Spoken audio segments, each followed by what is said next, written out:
Hello, this is Harbinger's Film and Book Club. My name is Klara Hamudech. I'm the politics section editor of Harbinger's magazine. With me in the studio are Kaja Majewska and Mikołaj Tran, who are writers for the Harbinger's Film and Book Club.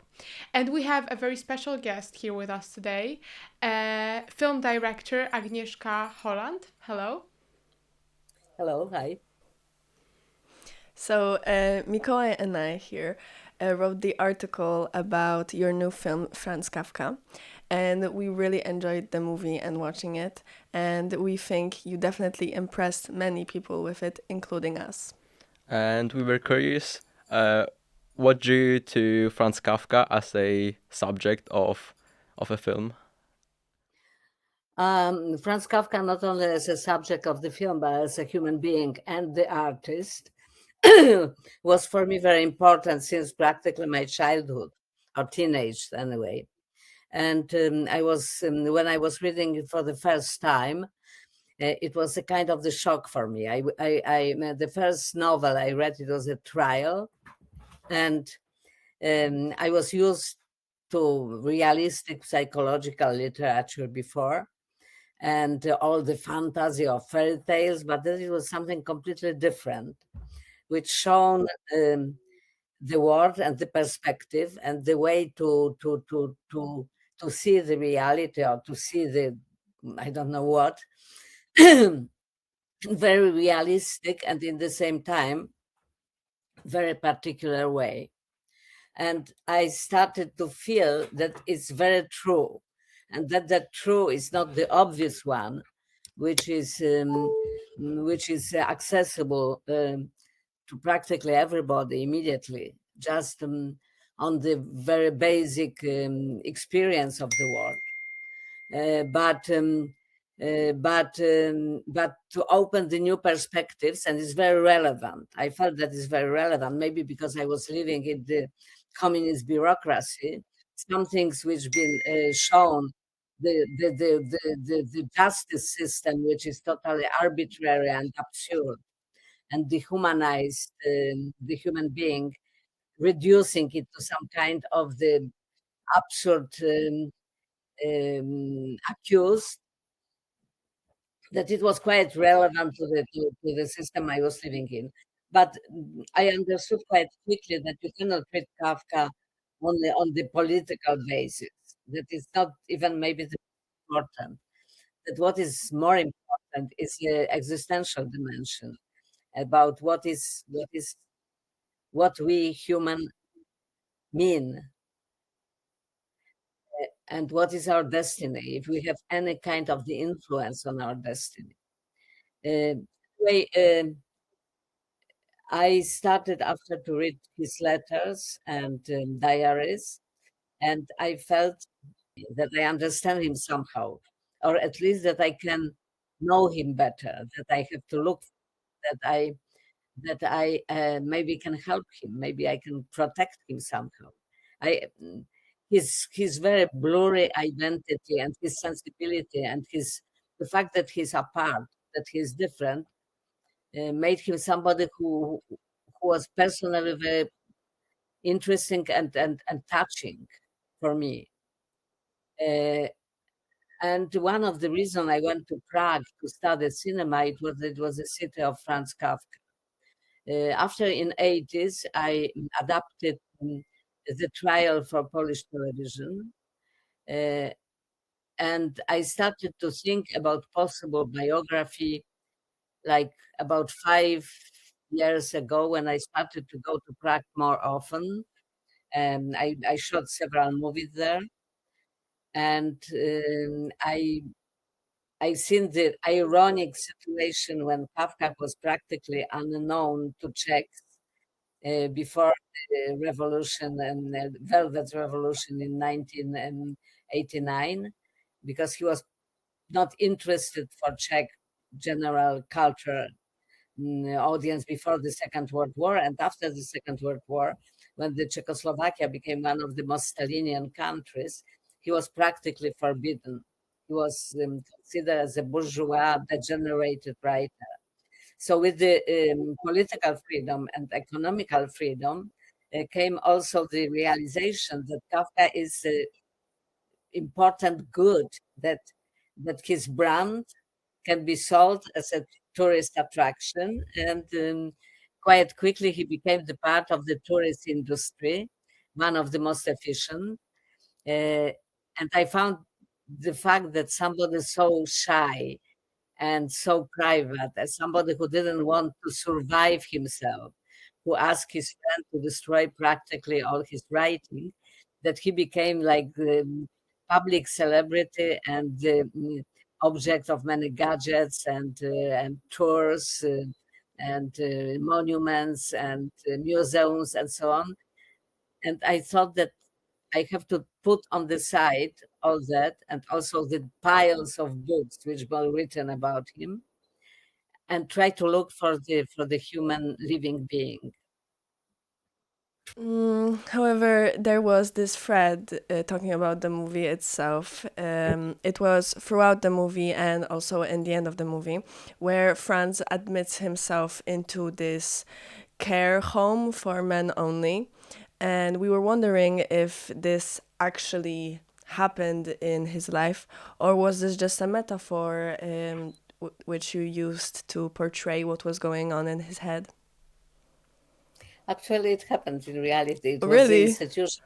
Yeah, Oh, Jugendborn, and the doctor who was the head of that institution had the idea of that cure of by the nudity. And yeah, we found several photographs from there, and it was so absurd and so that the fact that Kafka, he was, I don't think he was long time there, but he was on one specific cure. And probably it was true. I don't remember exactly because we had so many sources, that the screenwriter and myself, that it's difficult now to recall where we were read what. But it was really his father who advised him to do it, probably. and what about the ending scenes where most of the men are wearing heads of some kind of animals? They have heads with birds or foxes. We also were wondering what did you mean by that? Oh, I mean that is after the death. I mean that is the paradise. Because the scene before is when he's on the sanatory, where it's clear that he came there to die. And then the scene comes when that nurse introduce him to that kind of the paradise. Paradise, it means you are free, naked, the men and animals are the same, right? That is the vision of the paradise, at least, which is quite obvious. And I thought that for Franz, paradise, it was to feel well in his body and among the people. So it was that the symbol of the paradise somehow. And what was interesting when we've been shooting that film, that scene, which was one of the last we shot in the movie, and I asked Idan, the actor who plays Franz, to take his clothes off. He told me that he doesn't want to do it, that he doesn't feel comfortable about it, because he told me, I didn't know it about him before. As a teenager, he was very violently bullied by the young and other teenagers because of his body, and he doesn't feel well in this situation among other men. So I told him, okay, so you will have some kind of the suspender. We will hide it by the high grass. It has to look that you are naked, because it is the principle of the scene. It doesn't make sense to put, somebody in paradise, some kind of pants or protection. And we started to prepare it in that way. And just after the first rehearsal, he came to me and he said, okay, I can be naked. I can do it. and it was like liberation for him somehow, you know. Wow. So it was very touching Yeah, for that's me. really beautiful. Also, we noticed that in many of your films, the characters you focus on are not the decision makers and are not important historical figures, yet they are crucially important in the social and political course of the world. And we were wondering, where did that approach come from? I don't know. I don't know. You know, it's not that I'm like deliberately choosing the characters or subjects. They are somehow coming to me from the reality, from my thoughts, from my sensibility, and I'm not analyzing myself so deeply, because I think if I will start to analyze why I'm doing that or that, I will lose the, I don't know, desire to express it. Will be, you know, it's not intellectual work really. It means afterwards, when I you know, can like analyze it for the means of interviews or you know, questions. I find some kind of the rational explanation, but in reality, it just reflects my sensibility. I think why the characters like that or like that are especially important to me, and why I want to explore them, because all of my films are coming from the need to know more, to understand better, to approach at least, or to look at the people or events or mechanisms which are somehow mysterious to me, and most of the things in the world are mysterious to me. So We were also wondering because in one of your interviews, you said that we are, quote, in a crisis of hope. Do you still feel like that? And do you feel like there is no hope for, if there's no hope for you, then what hope is there for us who are entering adulthood, about to enter adulthood? How do you feel about this? I think that the crisis of the hope is it's stronger and stronger, deeper and deeper somehow, because we are feeling it. We are feeling a lot of issues or challenges, of dangers around of us, and we don't see the solutions, how to deal with them in collective way and individually. It's also becomes quite difficult for many people, especially the people who are on the beginning of their life, and they don't see clear and hopeful perspectives, as well for the planet, like for their individual course. So I don't have the answer. It means I don't know how to deal with that in the efficient way, and if it is any efficient way to deal with that on the wider level. I just think that we have to do what we believe is right and pursue it, and to be very perseverant. I think that only way to win with the reality is not to give up. And we are giving up too easily. We are, because we are afraid, or because we are seduced by some easy answers, or because we are seduced by our belief that we can close in the comfort zone and don't be susceptible to those challenges and dangers which are outside of our bubble, or our family, or our group. So I think I as somebody who is creative, who is doing in creative sector, working in creative sector, and expressing myself in expressing my vision of the world. Uh, I have to look for some new language and new images and the new visions. And I think that culture and art still have that kind of the possibilities, which are not used quite often, which are not used enough. which are banalized by very commercialization of the culture to the extent when it is losing its substance. But I don't see that the solution will come from the politicians. I think that they have less of space to be independent and to be efficient. They can only lie more and more efficiently, or create some kind of the illusions or easy answers to very complicated questions, but those answers are fake. I think that we are living surrounded by the fake prophets, and I don't think that the real prophet can come from the word of the politicians. If and I don't see very well how it can come from the word of religion, at least traditional churches.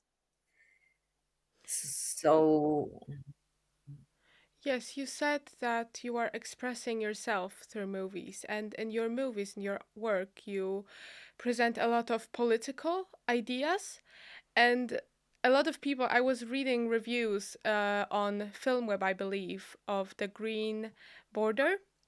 A lot of people did mhm. not agree with the ideas that you presented there, and a lot of people were very critical of the ideas presented there. How do you feel about the public's reaction to this?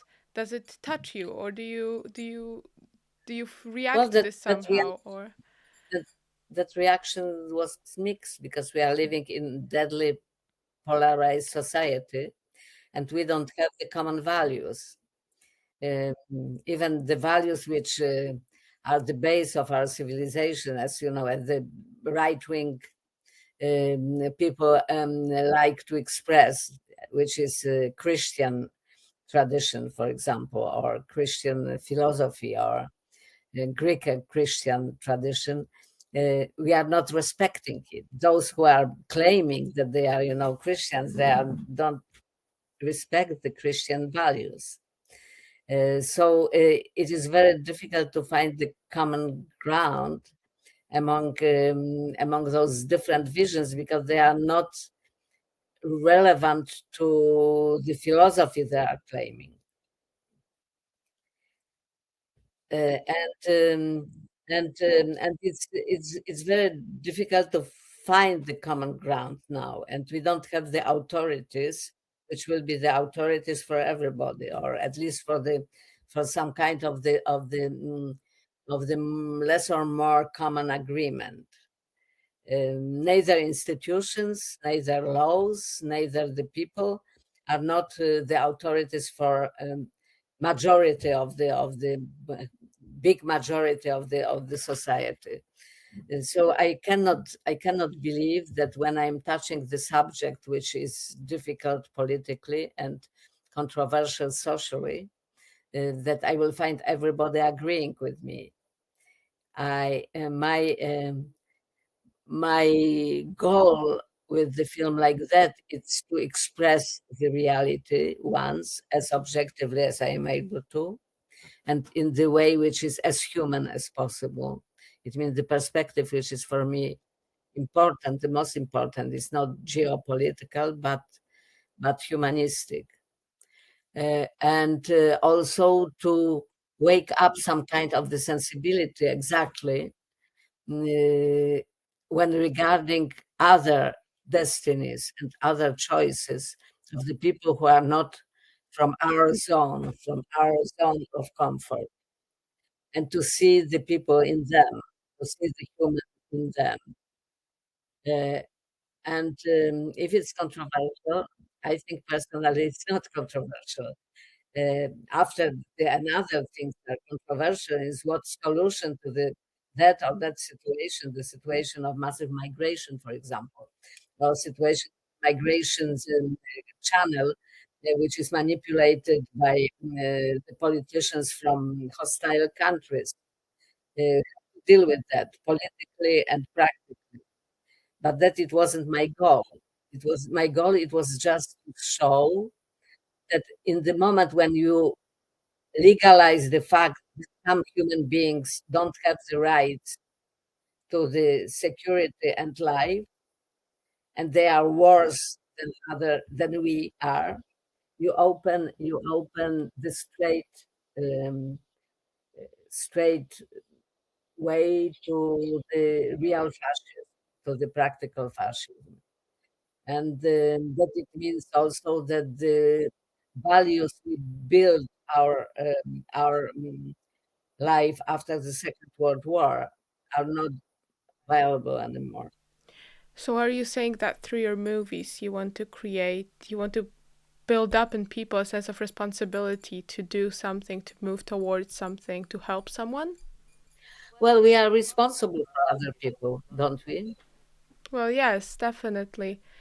If, if not, it's why I'm showing here very precise situation when in my forest, in my country, the people are dying just because we are cruel to them. Uh, and what is our part of the responsibility in their death and life? And some people say, okay, they chose it. It was their choice. We didn't invite them. They crossed the border in the illegal way, so they are responsible of their destiny. But thinking like that, we can justify all wars and all the cruelty. So we are opening, the Pandora's box. Yes, and I recently watched your movie, Green Border, and I was impressed by how meaningful and emotional it is.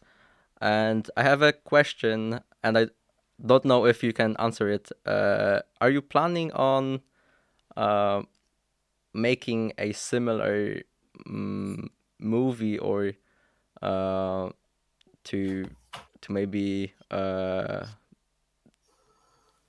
Like a prequel? yes, maybe something like this? No, I'm not planning it right now, but it can come. The Green Border was born from the specific situation which happened a few years ago when the crisis, humanitarian crisis and political crisis on Polish-Belarusian border started. And it triggered in me the not only the desire, but some kind of the urge to treat that subject in the way which, for me, creatively, artistically, is relevant, and in the same time can be accessible and communicative to the wider audience. Hmm. So it was the act uh, responding to the specific situation, and of course I was sensitive on that subject for many reasons. One of the reasons was because I am who I am, and I have the family history and the national history, personal history based on several, events, tragic events which happened in 20th century. And I was making several movies about the crimes against humanity and about the raising hate which was murderous, and which which exactly costed humanity the millions of lives, like the Holocaust or the Holodomor, the Stalinian crimes, the Hitler's crimes, the response, inadequate response of the humanity, or to the particular nations to the dangers. And also uh, because I was traveling a lot and living in different countries, and um, observing and feeling for different destinies and different choices of different people. And I'm for basic some basic values expressed in the triad of French Revolution. It means freedom, brotherhood, and equality. Uh, if you believe in human rights and that principal triangle, and you see that doesn't work anymore, and that for example, migration becomes the main issue, how to divide the world, and the consequences which it has not only for those who are the victims, but also for the perpetrators or the silent witnesses, how much it changes our world of value, how much we start to accept that only pure and naked power means. We see that we are finding ourselves in the world which is very hostile for anyone who is different and for anyone who is weak.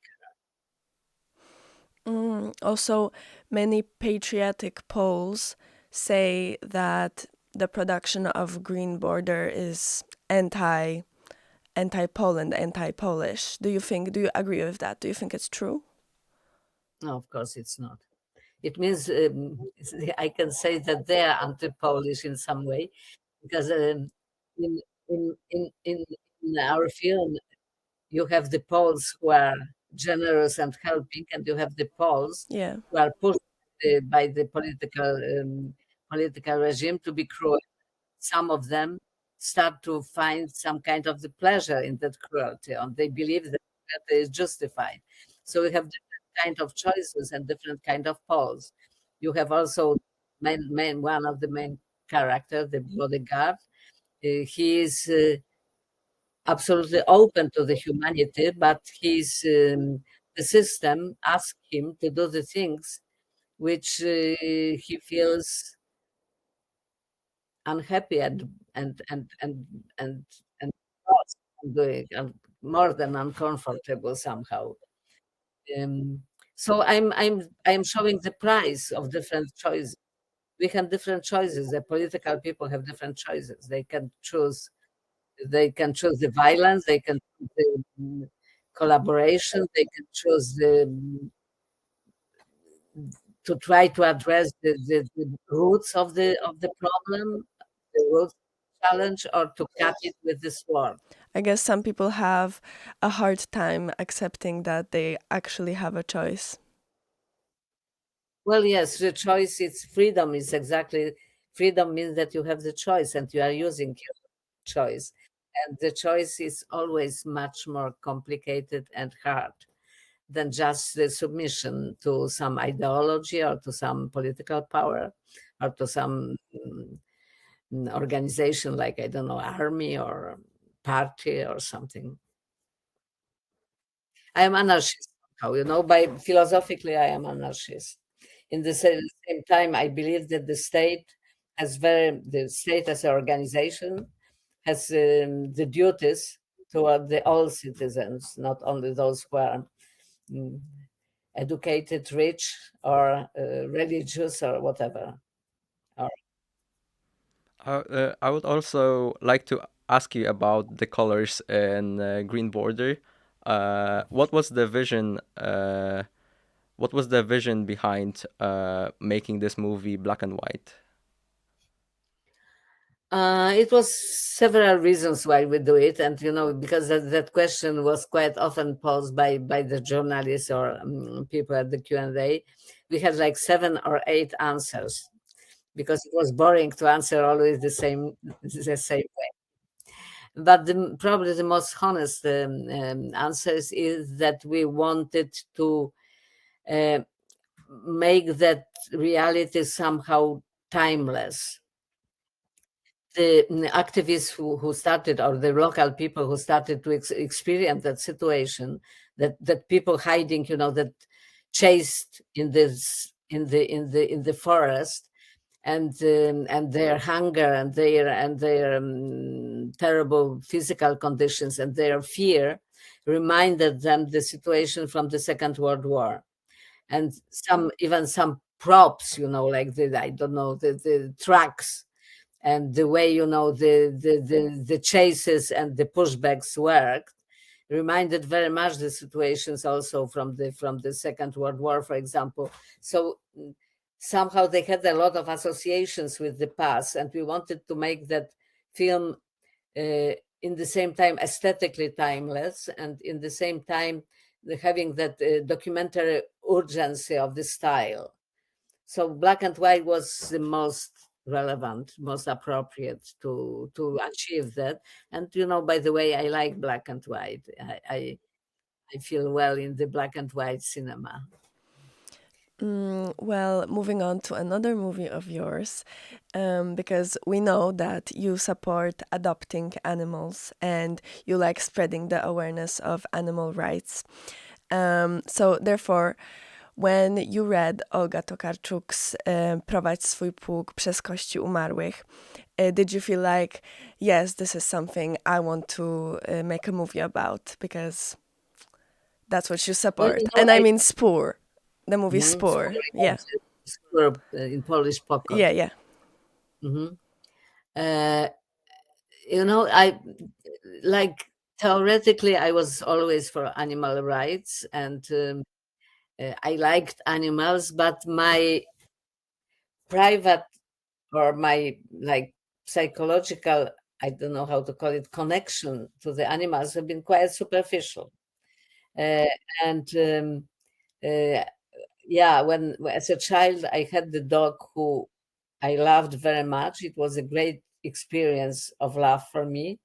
And he died as a puppy. He died when he was like 5 months old, which was very tragic to me. And I think in somehow after I didn't have this strong link to any other animal. I was just like wanting them to be well, but I didn't feel that the animal is a part of my life deeply.